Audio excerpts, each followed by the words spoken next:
We are now going to continue with our DCF modelling.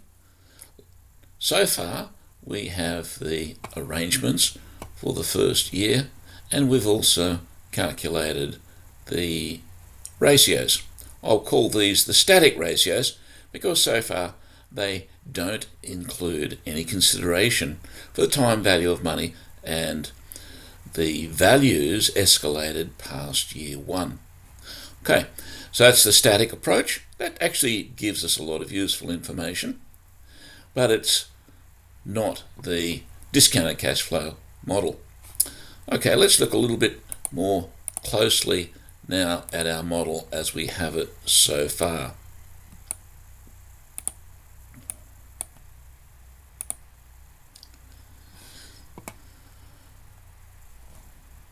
Okay, so far we've worked out what we're doing in year one. Now what we want to do is move that forward into the subsequent years.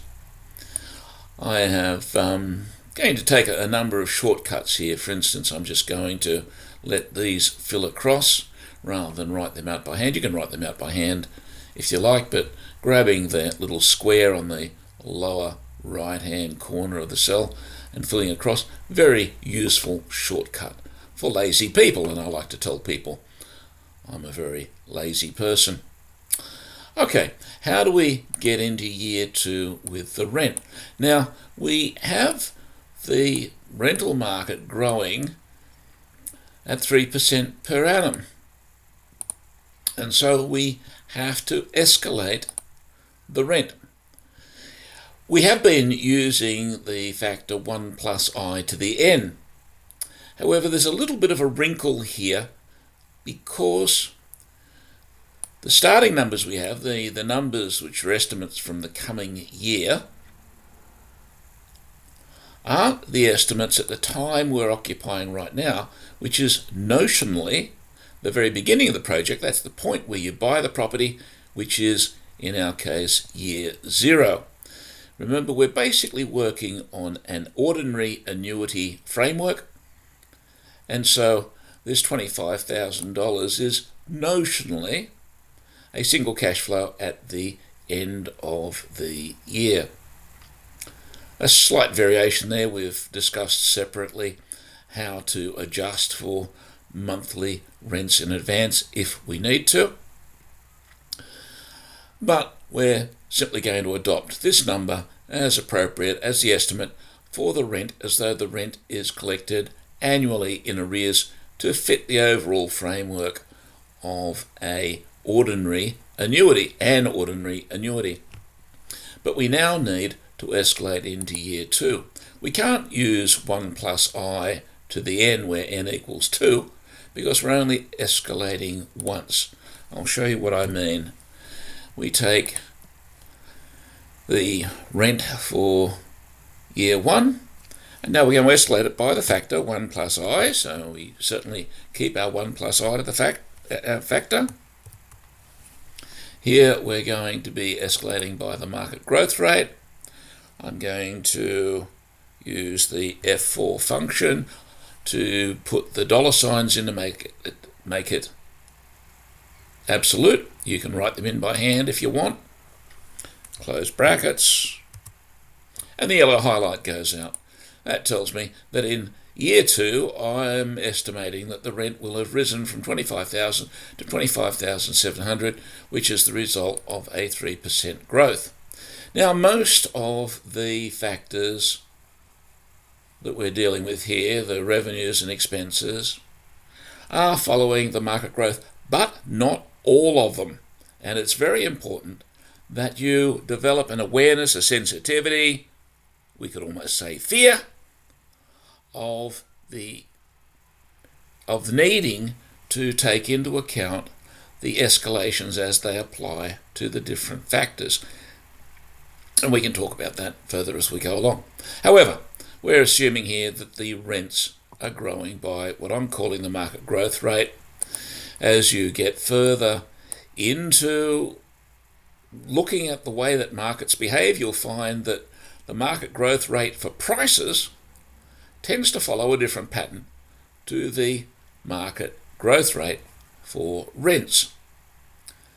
And that's a very interesting topic. It's got to do with the cyclical nature of the property market. Actually, it's more chaotic than cyclical.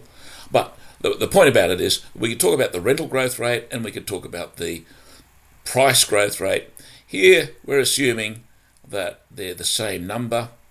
In general, they wobble around each other, and in the long term, they are equal.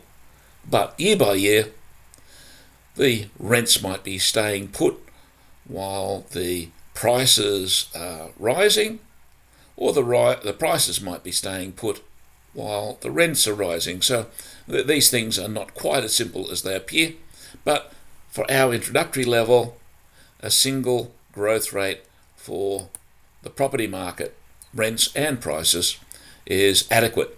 We can put that extra detail in later. The important thing is for you to be really comfortable with doing growth rates at all, because you won't find that in any textbooks. But it's very important in practice. Okay, so we've done that for the rent. Now, again, using Excel's cleverness functions, we can simply fill that down to grow the second revenue item we have here, the signage, by the same market growth rate. Again, it might have a different growth rate in practice, that as you get more experience and you're doing these things more detail, you may even have a market growth rate for rent, a market growth rate for prices, and a market growth rate for signage. But we're not worrying about that here. Okay, and you'll notice the yellow highlights have disappeared, so we're doing the right things. Now here again, we can simply fill this across. The yellow highlights go out. It's telling us that our equations are filling correctly. Now, if we just look at those to check, you'll see that the absolute function here, the H7, $H, $7, is actually holding the escalating rate to H7, which is this cell here. That's nice. If we didn't put the escalation as an absolute, now I'll take that out just to demonstrate.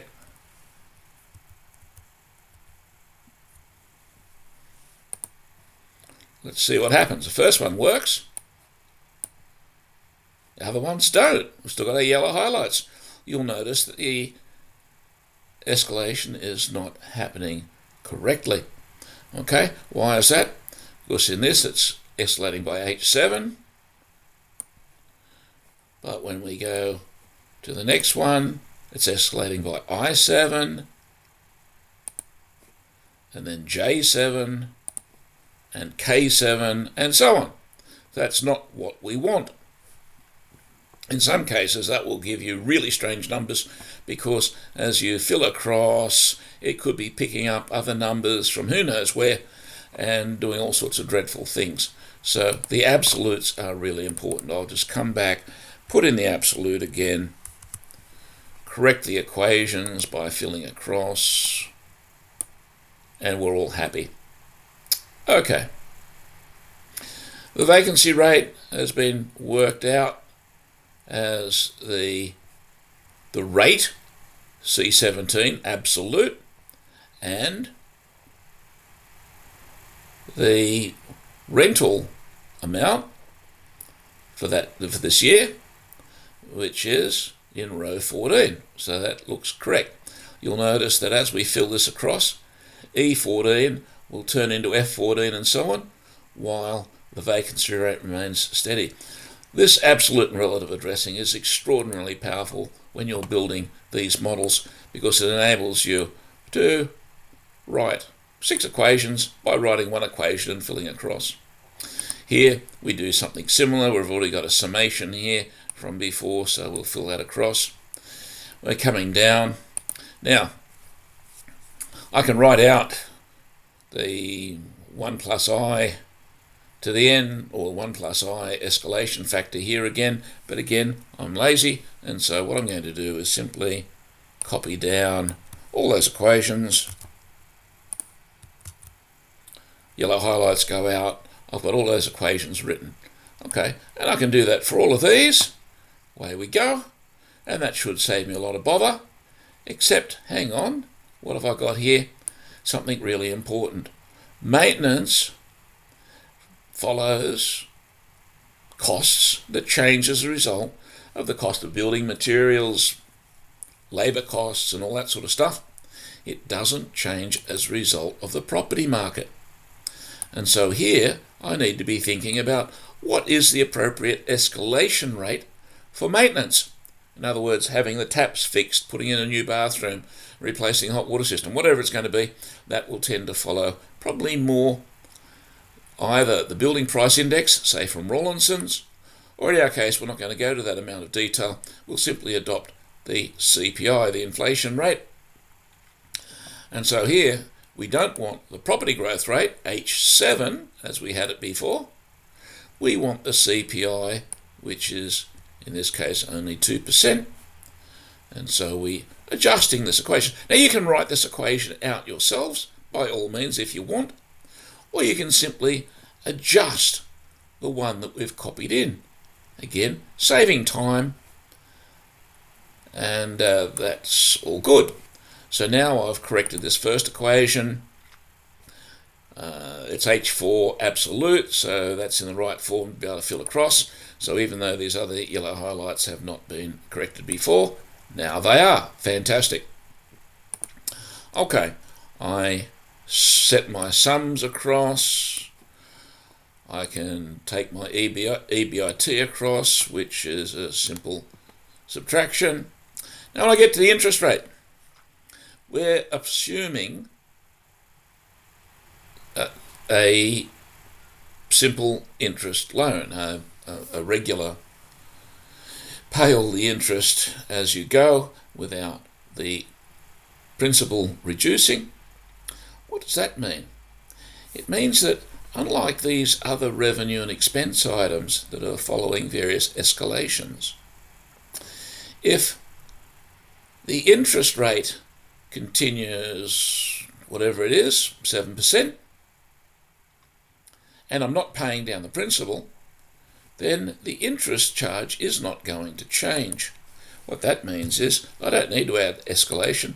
I simply inherit, if you like, the interest that was originally calculated. In this case, it's easy to have it simply adopt the previous value.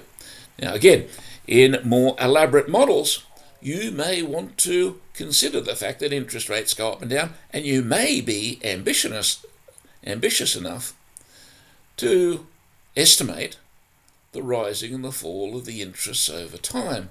And so we might have 7% today. I might believe that the interest rates are going to fall to 6% next year and 5% the year after, and maybe 7% again in year 4 and 9% in year 5, and who knows what in year 6. And so I might go to the trouble of doing that elaborate estimation of the rates year by year. And for that matter, the CPI can also be estimated on a year-by-year basis, market growth, and so on. The discount rate, by the way, will be a single fixed number. But more elaborate models basically put in the capacity to be able to have the rates entered year by year, and then these calculations sensitive to the changes year by year. And so, for instance, if the interest rate in year 4 does go down to 5%, then I'll be looking at the principal, which is still the loan amount, $216,000 in this case, multiplied by the interest rate in year 4.